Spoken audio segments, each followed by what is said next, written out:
இன்னைக்கு நிறைய சினிமா அப்டேட்ஸ்லாம் கிடைச்சிருக்கு. என்னென்ன அப்படின்னு சொல்லிட்டு நம்ம அப்படியே வந்து கேட்டலாமா? நம்ம விஷ்ணு விஷால் அண்ணா நடிக்கிற ஆரியன் படம் இருக்குல்ல, இந்த படத்தை ரிலீஸ் பண்ண போறாங்க. எப்போ அப்படின்னா வர அக்டோபர் 31 தியேட்டர்ஸில் ரிலீஸ் பண்ண போகிறாங்க. இந்த படம் வந்துட்டு ஒரு கிரைம் த்ரில்லர் ஜானரில் உருவாகிருக்கு.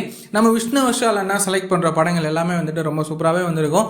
அந்த ஸ்டோரியுமே வந்துட்டு ஒரு மாதிரி டிஃப்ரெண்ட்டாக யூனிக்காக வந்திருக்கும். ஸோ அவரோட நடிப்பில் ஆரியன் படம் எப்படி இருக்க போகுது அப்படின்னு சொல்லிட்டு நம்ம வெயிட் பண்ணி பார்க்கலாம். இந்த படத்தை பிரவீன் அப்படின்னு சொல்லிட்டு இவர் தான் டைரக்ட் வந்து பண்ணுறாரு. அதுக்கப்புறமா நம்ம அர்ஜுன் தாஸ் அண்ணாவோட நடிப்பில் உருவாகி இருக்கிற பாம் படம் இருக்குல்ல, இந்த படத்தை ரிலீஸ் பண்ண போகிறாங்க. எப்போ அப்படின்னா வர செப்டம்பர் 12 இந்த பாம் படத்தை ரிலீஸ் வந்து பண்ண போகிறாங்க. ஸோ இந்த படமும் எப்படி இருக்க போகுது அப்படின்னு சொல்லிட்டு நம்ம வெயிட் பண்ணி பார்க்கலாம். இந்த படத்தை விஷால் வெங்கட் அப்படின்னு சொல்லிட்டு இவர் தான் டைரக்ட் வந்து பண்ணுறாரு.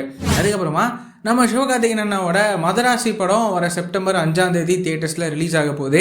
இந்த நிலையில் இந்த படத்துக்கான சென்சார் டீட்டெயில்ஸ் இப்போ கிடச்சிருக்கு. இந்த படத்துக்கு U/A சென்சார் கொடுத்துருக்காங்க. ரீசெண்டாக ட்ரெய்லரையும் வந்து ரிலீஸ் பண்ணியிருந்தாங்க. அந்த படத்தோட ட்ரெய்லருக்குமே வந்துட்டு ஒரு செம்ம ரெஸ்பான்ஸ் வந்து கிடச்சிருக்கு. இந்த மதராசி படத்துக்கு ஒரு தனி எக்ஸ்பெக்டேஷனே இருக்குது அப்படின்னு வந்து சொல்லலாம். ஸோ இந்த மதராசி படம் எப்படி இருக்க போகுது அப்படின்னு சொல்லிட்டு நம்ம வெயிட் பண்ணி பார்க்கலாம். இந்த மாதிரியான ரெகுலரான சினிமா அப்டேட்ஸ்லாம் நீங்கள் ரெகுலராக தெரிஞ்சுக்கணும் அப்படின்னா நம்மளோட இந்த சேனலை மறக்காமல் சப்ஸ்கிரைப் பண்ணி ஃபாலோ பண்ணி வச்சுக்கோங்க. வேறு ஏதாவது ஒரு நெகட்டிவ் இருக்குது அப்படின்னா மறக்காமல் கமெண்ட்ல சொல்லுங்கள்.